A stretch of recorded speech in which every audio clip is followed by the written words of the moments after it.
Itanong lang po ako, madali po bang yumaman? Madali o mahirap? Maniniwala po ba kayo pag sinabi kong madali lang yumaman?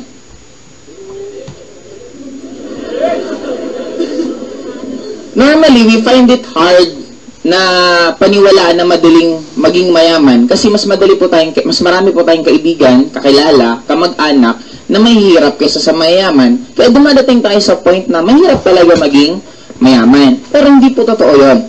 Actually po, ang pagyaman, para lang siyang paano ka natutong magluto, paano ka natutong magbisikleta, paano ka natutong mag-drive. Ganun lang po ang formula for you to become rich. Kaya lang tayo nahihirapan yumaman. Unang-una, alam niyo po ba na kultura ng Pilipino ang pagiging mahirap? Bakit ko nasabi yun? Pansinin niyo po ang horror films. Ang karakter ng horror film sa atin, ano? Aswang. Anong itsura ng aswang? Pangit, matatanda, puti na ang buhok. Normally, saan nakitira ang mga aswang? Bahay kubo sa bundok. Pag-usapan natin horror film sa abroad, anong karakter ng horror film sa abroad? Vampire. Anong itsura ng vampira? Guwapo, magaganda, sexy, macho. Saan nakatira normally ang mga vampira? Mansions or castle. Doon pa lang po makikita na paano tayo mag-isip. Kahit ang isip na nga lang po, ginawa pang pampulubi yung sa atin, hindi man lang ginawang pang mayaman. Okay. Ngayon, may tatanong lang po ako sa inyo. Sino dito yung gustong yumaman? Pwede pong itaas ang kamay. Okay, pakibaba po ulit. Thank you po. Kung gusto mo maging magaling na basketball player, anong dapat madalas mong ginagawa? Ang pagpapractice po is partly mali. Bakit? Gusto mo maging magaling na basketball player, nagpapractice ka araw-araw ng volleyball. Magiging magaling ka bang basketball player? Of course not. Pero kayo po yung sumagot kanina, sabi nyo lang, mag-practice. If you want to become a good basketball player, dapat ang pinapractice mo araw-araw, basketball, ang idolo mo, basketball player, ang madalas ang panoorin tungkol sa basketball, ang hilig ng mga kaibigan mo is basketball din. Now, if you want to become a good singer, gusto mo maging magaling na mga awit, sino dapat ang idolo mo? Singer. Anong dapat madalas mong ginagawa? Kanta? Anong madalas mong pinapanood? Mga concerts or tungkol sa pagkanta. Anong hilig dapat ng mga kaibigan mo? Pagkanta. Now, may question po ako sa inyo na gusto ko sagutin nyo na lang po lahat sa isip ninyo. Number 1, meron ka bang idolo na mayayaman? Isip nga, di ba? Okay. Number 2, meron ka bang pinapanood ng mga palabas na nakakatulong sa'yo para ma-inspire ka maging mayaman? Take note, hindi po ibig sabihin lahat ng pinapanood mo nakakatulong sa'yo. Kasi kung pinapanood mo po puro horror films, pustahan tayo, mahirapan ka maglakad sa dilim na mag-isa. Di ba, lumangin lang ng malakas, kakabahan ka na. Pangatlo, anong mga binabasa mong libro na nakakatulong sa'yo para ka maging mayaman? Hindi po totoo na pag nagbabasa ka ng libro, tatalino ka. Depende po sa binabasa. Kung ang madalas mong basahin pocketbook, hindi ka po tatalino. Magiging madrama ka sa buhay mo. Okay, now, anong hilig ng mga kaibigan mo? Pagyaman din ba? Pag naman yung sagot mo sa mga question ko is no, yun ang reason bakit ka nahihirapan yumaman. Hindi naman talaga mahirap yumaman. Iba lang kasi yung goal mo sa ginagawa mo. Parang ngayon, nandito pa ako sa Ortigas. Gusto kong makarating yung Pasay. Yun ang goal ko. Sumakay ako ng bus papuntang Caloocan. Sana makakarating? Exactly, Caloocan. Natawa pa kayo. Okay, ngayon. Baguhin natin. Ang goal ko ulit makarating ng Pasay. Everyday nagdadasal ako. Umaga, tanghali, gabi ang dasal ko. Lord, gusto ko pong makarating ng Pasay. Walang sablay, yun ang dasal ko. Nung time na aalis na ako, sumakay pa rin ako ng bus papuntang Caloocan. Saan po ako makakarating? And that is life. Even if you keep on praying, Lord, gusto ko nang magbago ang buhay ko. Ito na yung last na taon na maghihirap ako. Next year, magbabago na ang buhay ko. Kahit anong dasal mo, kung hindi mo babaguhin yung ginagawa mo, hindi rin magbabago ang buhay mo. Walang pinagkaiba sa magdadayet na ako. Nakailang pangako ka na sa sarili mo. Ang tanong, anong ginawa mo? Wala pa rin. Tayo ang mag-ano ng cause ng change, hindi ibang tao. Now, may mga konti lang po ang sasabihin na ito mga sasabihin ko pang ito masyado makakatulong sa inyo para magbago buhay nyo. Number 1, kung gusto nyo yumaman, dapat lakihan nyo yung tinatawag na psychological wallet. Ano yung psychological wallet? Yan ang capacity ng tao, ng utak niya, kung yayaman siya or hindi. Okay? I-visualize yun nila po ang wallet. Pag mas malaki ang wallet, mas maraming perang pwedeng ilagay. Pag mas maliit ang wallet, mas konti ang perang pwedeng ilagay. Now, what if ang sweldo mo, empleyado ka, ang sweldo mo 10,000 per month?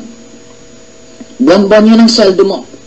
Isang araw maganda gising ng boss mo, dinagdagan ka ng additional 10,000. Magkano lahat ng kinita mo?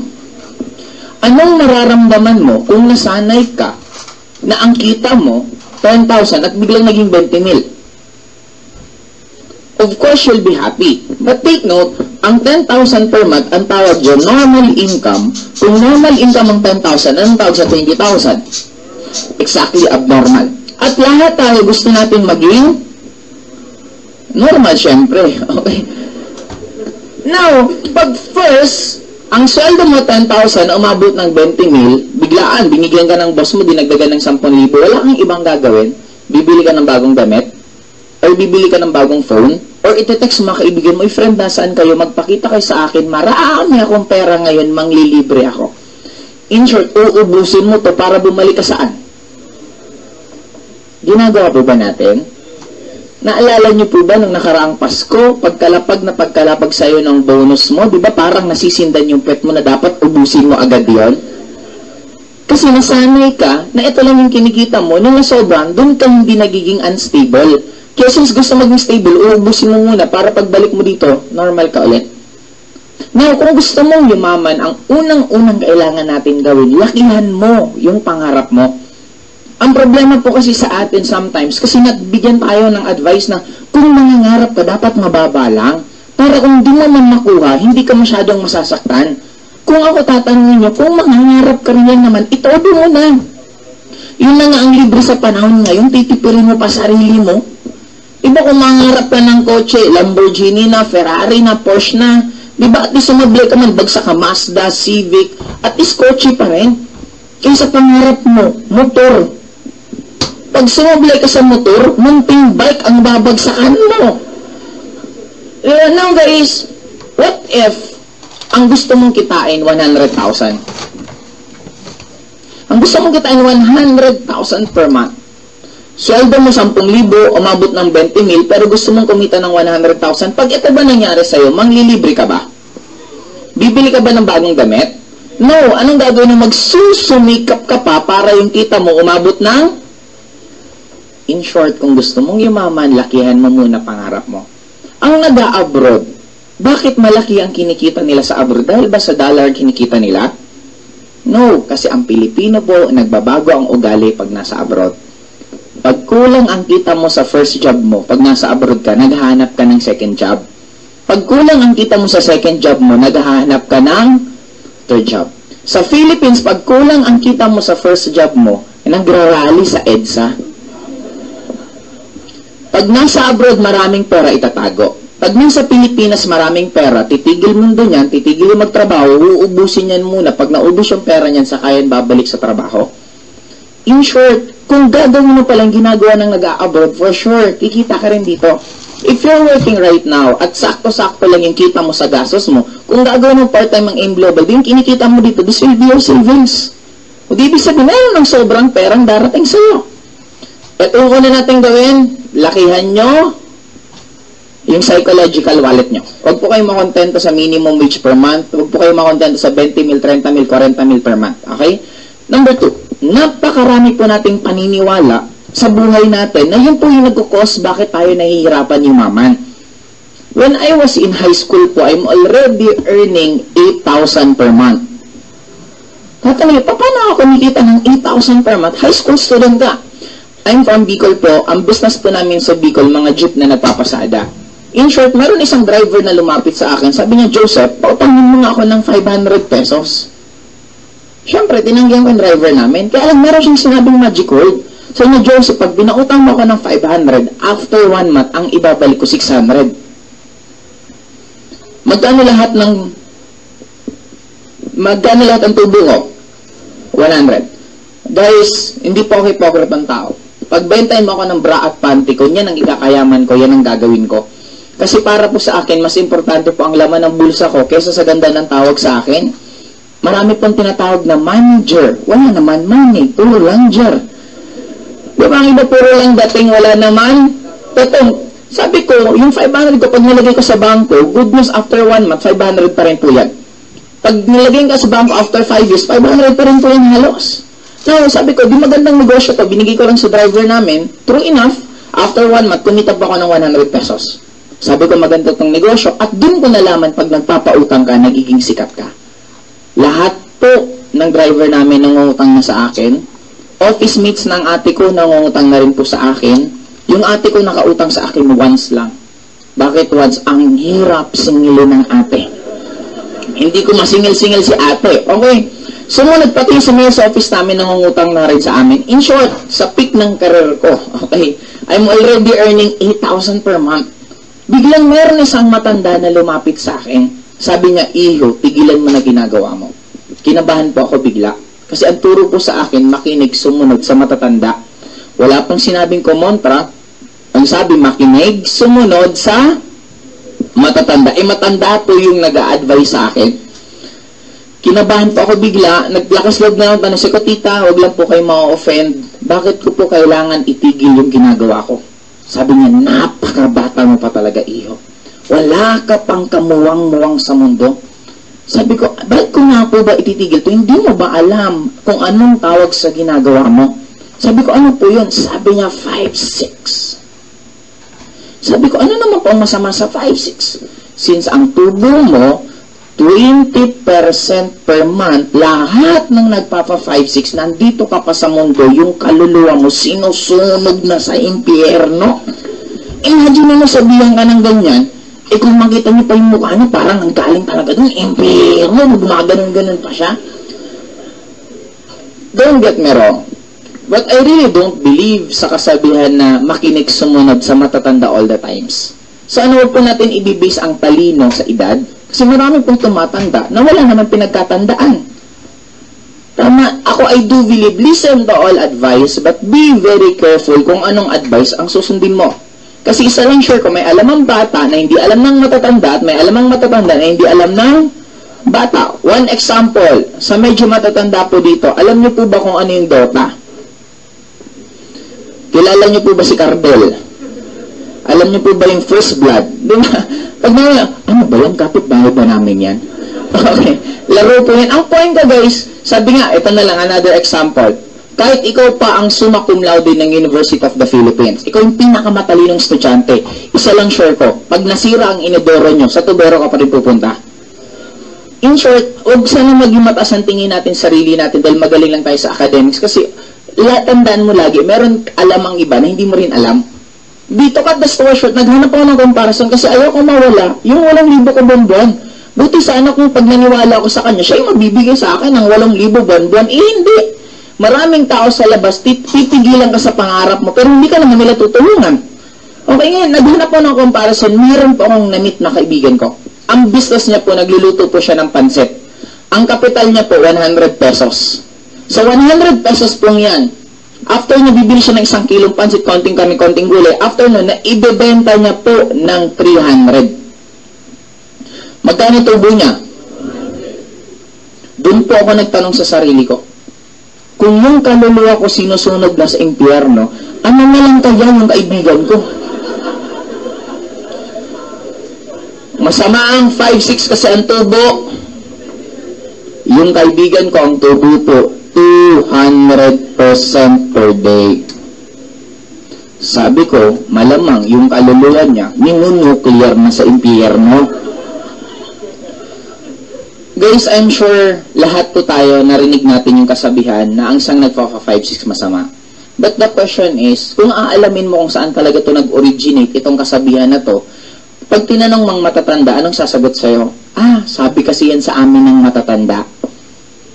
Tanungin mo yung matatanda, anong sabi sa'yo? Sabi rin sa amin yan ng matatanda. Ito yung problema mo, wala ka nang matatanungan. Kasing matatanda ng matatanda, namatay na lahat. In short, wala nang magpapatunay kung totoo or hindi. Now, bigyan ko na lang kayo ng mga isang sample na madalas natin pinagagawa, pero hindi natin naiintindihan bakit natin ginagawa. Okay, imagine nyo TV to. TV screen, at nanonood po kayo. Dadaan ako. Paano ako dadaan? Yuyu ko ako, excuse me po. Di ba, ginagawa po ba natin yan? Yes. Bakit kailangan pa natin yumuko? Ba't hindi na lang tayo maglakad ng maayos? Excuse me po, di ba pag naglakad ka pa ng maayos, mas mabilis ka pang nawala? Di ba, kasi sabi ng iba, kaya kami yumuko para hindi maistorbo yung TV. Pag yumuko naman ako, di ba susundan niyo pa rin naman ako? Minsan nga lumagpas sa TV, saan tayo pupunta yun? Ginagawa hindi. Bakit natin ginagawa? Sabi ng matatanda.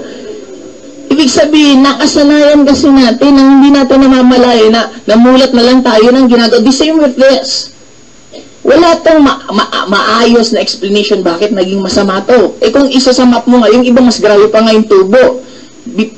Kung masama po ang 20%, napakasama po ng Jollibee at ng McDonald's. Kasi yung Coke po nila, alam niyo yung costing yun, 2 to 5 pesos lang yun. Magkano binibenta? 25, 30 pesos. Excited kang sip-sip, hindi mo alam yung kalahati ng tubig kasi yung yelo natunaw. Di ba sip-sip ka pa ng sip-sip? Diba, hindi natin naiisip yun. Now guys, maliban dito, bigyan ko lang kayo isa pang mga site. Maraming tao gustong-gusto maging mahirap. Ulitin ko. Maraming tao gustong-gusto maging mahirap. Bakit? Dahil sa kakapanood ninyo ng soap opera. Anong meron sa soap opera? Ang bida laging mahirap. Ang mayaman laging kontrabida. Ang mahirap naaapi. Ang bida naaapi, nawawala ng pamasahe, nawawala ng pagkain. Kaya minsan ikaw habang naghihirap ka, nawawalan ka ng pambayad ng kuryente, nawawalan ka ng pangkain, natutuwa ka subconsciously kasi feeling mo, ikaw yung bidang pinapanood mo sa mga soap opera. May isa pang famous pong kasabihan. Ang isa daw na mayaman, pagpupunta sa kaharian ng langit, dadaan sa butas ng... Kung naniniwala ka sa kasabihang niyon, papangarapan ko bang yumaman? Naalala niyo po ba kung paano natin dilaan yung sinulit at pinasok sa karayom? Madali o mahirap? Kung yun nga nanghirapan ka, katawa mo pa kaya ipasok mo sa karayom? Di lalo parang sinabi mo walang karapatan pumunta sa langit ang isang mayaman. Ba't hindi po totoo yun? Bakit? Kung ang Panginoon natin siyang may-ari ng buong mundo, mayaman siya hindi. Kung ang Panginoon natin, anak niya tayo at magulang natin siya, ano tayo dapat? Exactly. God mismo naglagay na God made us here on earth for us to become prosperous. Ibig sabihin ng prosperous, masagana. Now, sometimes naging scapegoat lang ng iba, bakit sila nagiging mahirap? Okay, ngayon, maliban po dito, okay, hindi ko na ito masyadong elaborate, basta ang point ko, hindi po lahat ng nakasanayan, obligasyon po natin sundin. Sometimes po walang masama, analyze mo muna kung nakakatulong siya sa growth mo o hindi. Kung hindi po siya nakakatulong, wala din pong masamang ilat go mo. Kasi ito yung point ko. Kung kakain ka, papiling ka kutsara, tinidor, or chopstick, ano pipiliin mo? Kutsara, tinidor. Do you think ang Chinese, ano pipiliin? Ang tanong, sino sa kanilang tama at sino sa kanilang mali? Di ba normally, nagkakaroon ng tama at mali, depende kung saan ka lumaki. Kaya the same with this. I'm telling you na wala pong masama. Sometimes, i-analyze nyo muna bago nyo gawin or hindi. Number 3, last. Lahat po tayo may tinatawag na pangarap.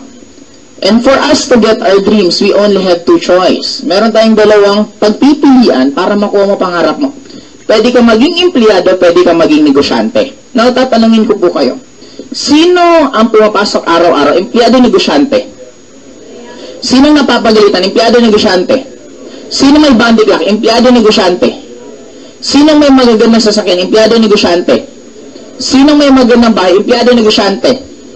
Alin ang mas maganda dito sa dalawa? Empleyado o negosyante?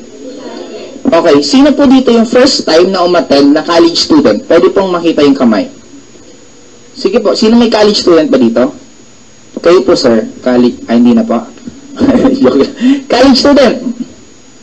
Walang college. Kayo po. First time niyo po. Anong course nyo?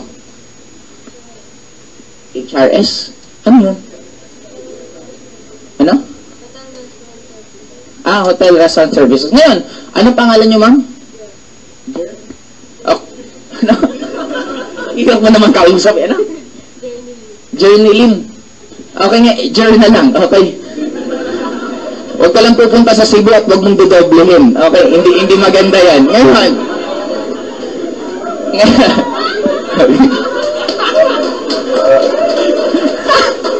si tita naman nag-buffer. Okay, anyway, journal lang. Pagka-graduate mo, Jer, anong gagawin mo? Maghahanap ng trabaho. Pansinin niyo po gaano tayo ka-weirdo. Okay? Sino pumapasok araw-araw? Empleyado. Sino napapagalitan? Empleyado. Sino may bandy clock? Empleyado. Sino may magandang bahay? Negosyante. Sino may magandang sasakyan? Negosyante. Alin mo mas maganda dito sa dalawa? Jer, ano ulit gagawin na pag-graduate mo? Guys, hindi po ba kayo nagtataka? Lahat tayo, alam natin yung sagot. Nasaan yung pangit nandito? Nasaan yung magaganda? Eto. Anong gagawin mo pag-graduate mo? Eto. The question is, why? Bakit? Sabi ng iba, Joseph, you want to become businessman, but the problem is, wala ka ng pera. Hindi mo kailangan ng pera para maging mayaman at magtayo ng negosyo. Always remember, top 3 na pinakamayaman dito sa Philippines, they all started with nothing. Top 3, Mr. Gokong Wei, may-ari ng Robinsons, may-ari ng Cebu Pacific, dati lang po siyang nagtutulak ng kariton sa Cebu City. Number 2 na pinakamayaman, Mr. Lucio Tan. Si Lucio Tan po, may-ari ng Allied Bank, may-ari ng Philippine Airlines, ang dami po niyang businesses. Si Lucio Tan, nung nag-aaral po siya ng kolehiyo, wala pong pambili ng sapatos yung magulang niya, kaya naka-chines lang po siya habang pumapasok sa school nila. Kung ikaw ngayon, nakasapatos ka, mas lamang ka pa kay Rizal, kay Lucio Tan, nung nag-aaral siya. Top 1 na pinakamayaman, Mr. Henry C. Anong negosyo ni Henry C? Tama naman, tama. Okay. Si Henry C. Si Henry C po, may-ari ng Shoe Mart. Kaya po siya Shoe Mart, kaya SM, kasi dati lang po siyang naglilinis ng sapatos. Just imagine, ang source of income niya dati, tagalinis siya ng sapatos, nakaipon siya, nagtayo siya ng isang department store ng puro sapatos, and the rest naging mall, at tuloy-tuloy hanggang ngayon naging Henry C po siya. Ngayon kung ang pagbabasa ng pagyaman pera, how come more than 80% ng nananalo sa loto, lalong naging mahirap after nilang manalo? Ulitin ko, 80% ng nananalo sa loto, lalong naging mahirap after nilang manalo. Question, bakit? Ano ba natutunan mo sa pagpapanalo mo sa loto? Wala. Now, pag may trabaho ka at nanalo ka sa loto, anong unang-unang mong gagawin? Mag-resign ka sa job mo. Bibili ka ng malaking bahay, pag-aaralin mo yung anak mo sa magagandang school, bibili ka ng kotse. Lahat ng pera mo palabas, walang papasok, maubos hindi. Pag naubos, bebenta mo yung bahay mo, ibebenta mo yung kotse mo, yung anak mo medyo pag-aaralin mo sa mas mababang school. Lahat pa rin palabas, walang papasok, maubos hindi. Wala ka ng pera, wala ka ng bahay, wala kang sasakyan, wala ka pang trabaho. Yun ang common na nangyayari sa mga nananalo sa loto. Ngayon, ang question dito, kung hindi pala reason pera, kaya kami bumabagsak dito. Ang question, ano? Ang reason bakit tayo bumabagsak dito dahil sa mahiwagang advice na to. Sabi ng mga magulang natin sa atin, number 1, anak, go to school.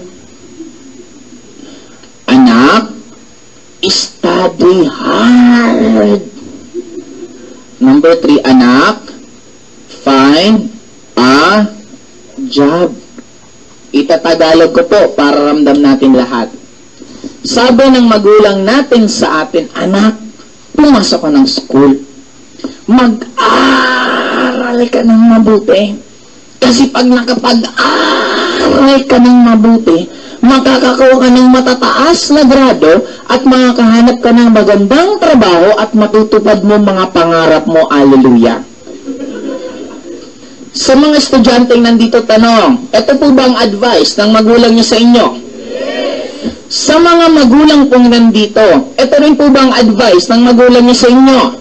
Yes. Sa magulang na magulang na magulang na magulang na magulang na magulang na magulang na magulang na magulang na magulang na magulang na magulang na magulang, ito pa rin po ang advice. Ang panahon noon sa panahon ngayon, ang laki na ng pinagbago. Noong unang panahon po, habang tumatagal ka sa trabaho mo, tumataas ang sweldo mo, dumadami ang benefit mo, at nagiging importante ka sa kumpanya. Sa panahon ngayon, habang tumatagal ka sa trabaho mo, pinaplano ng boss mo kung paano ka sisipain at papalitan ka ng contractual. This is a good advice noong unang panahon, pero iba na po ang panahon ngayon. If you could ask your lolo, lola, noong unang panahon, isa lang ang nagtatrabaho, maayos na po ang buhay ng buong pamilya. Sa panahon ngayon, dalawa na kayong nagtatrabaho, kulang na kulang pa rin po ang kinikita ninyo. Sa mga nag-work na po for 5 years, kailan man lang po dumobole yung sweldo mo? Napansin mo gaano tumambling-tumbling yung presyo ng gasol? Imagine mo, mag-ilang gasol na lang mabibili mo sa sweldo mo compared noon. Now, ang point ko guys, kaya tayo, maliban dito, meron tayong pangatlong source para pwedeng kumita ng pera. This is what we call networking. Maraming taong negative at skeptic sa networking, hindi dahil pangit ang networking, nagkataon lang po kasi na walang nagsabi sa atin na anak, mag-aral ka ng mabuti at pagka-graduate mo anak, mag-networking ka. Bakit walang ganun? Kasi nga, nung panahon ng mga magulang natin, wala pa to. May nagsabi sa akin, Joseph, kaya ayaw namin mag-networking kasi hindi naman lahat ng sumasali dyan yumayaman. Totoo. Hindi talaga lahat ng sumasali dito yumayaman kasi hindi rin po lahat ng nag-aaral gumagraduate. Hindi rin po lahat ng nagtayo ng negosyo nagkumita. Hindi po lahat ng nag-take ng nursing exam naging nurse. Hindi po lahat ng nurse ang trabaho pag na-nurse. Now, ang point ko, kung anong nangyayari dito, huwag po natin ilayo, nangyayari din naman dito. Kaya lang, itong tatlong to, ang tawag ko po dito, this is just an evolution. Anong ibig sabihin ng evolution? Parang ito po yung way mo, papunta sa pangarap mo. Paano yan?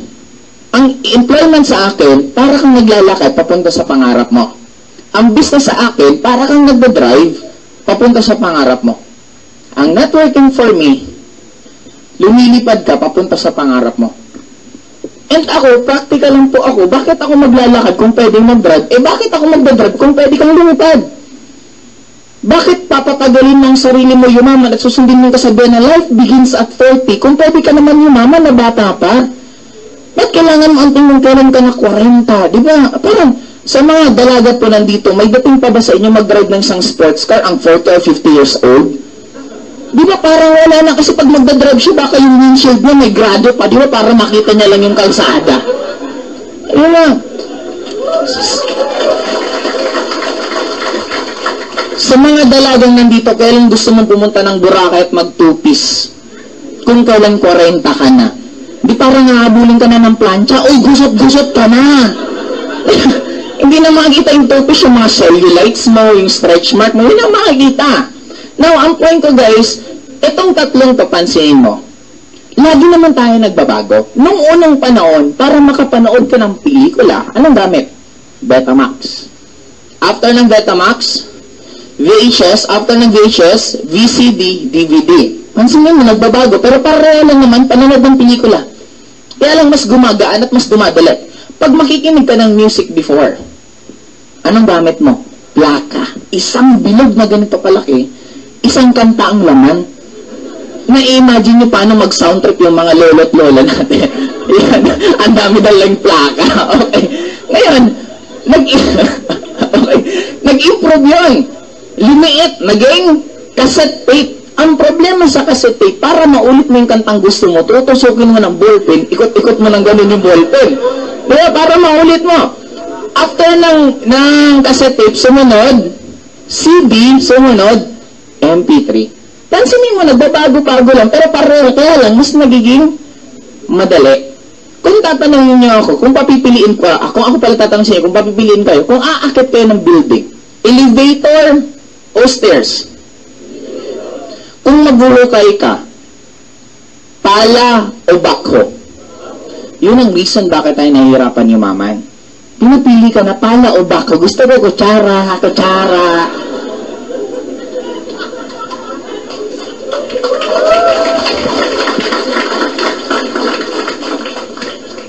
Ang ginagamit mo na source of income, uso pa ng unang panahon. Kaya huwag ka magtaka bakit ka nababagalan yumaman. Marami ng ways na pwede kang yumaman na mabilis. Ito pa rin ginagawa mo, tapos magre-reklamo ka, bakit ka nahihirapan yumaman. Di ba, huwag ka nga sumunod lang sa Agos, alam mo, cellphone mo hanggang ngayon, di ba yung may antenna pa, di ba ang baduy na? Eh kung yun na nababaduyan ka, what more to? Nauso pa nung unang panahon. If you want na yumaman ka ng mabilis, dapat matuto ka rin mag-adapt sa changes. Now, may tanong na lang sa inyo. Sa tatlong to guys, employment, business, at networking, alin ang may pinaka-mahal na kapital? Okay, business. Alin ang may pinakamurang kapital? Tama po kayo sa pinakamura. Ang pinakamura is networking. Hindi po kailangan dito ng college diploma. Hindi po kailangan dito ng itsura. Hindi po dito kailangan ng ma-experience. Ang kailangan lang po dito, kung may pangarap ka, gusto mong baguhin buhay mo, pwede ka dito. Pero may pinakamahal na kapital, hindi po business. Ang may pinakamahal na kapital, anong kapital para ka maging empleyado? 14 years kang nag-aral. Elementary, high school, college. Ang laking binayaran ng tuition fee ng magulang mo sa'yo. Number 3, nagsunog ka ng kilay. Kaaaral ng more than 70 to 80% ng tinuro sa school, hindi mo nga alam kung saan mo gagamitin hanggang ngayon. Nung nag-aaral ka, buhay ng may buhay, pinakialaman mo. History.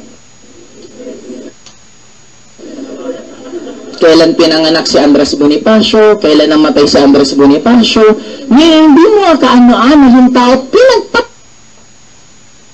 pakialaman mo yung lahat ng detalye ng buhay niya. Number 2, hindi na po tayo nakapag-move on sa taong to.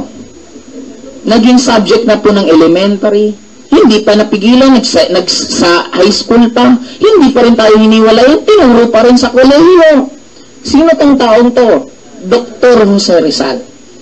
I have nothing against him, but my point is, yung natututunan natin sa kanya, hindi na po na-apply sa panahon ngayon. Hindi na po tayo nakakipag-away pa sa mga Spaniards.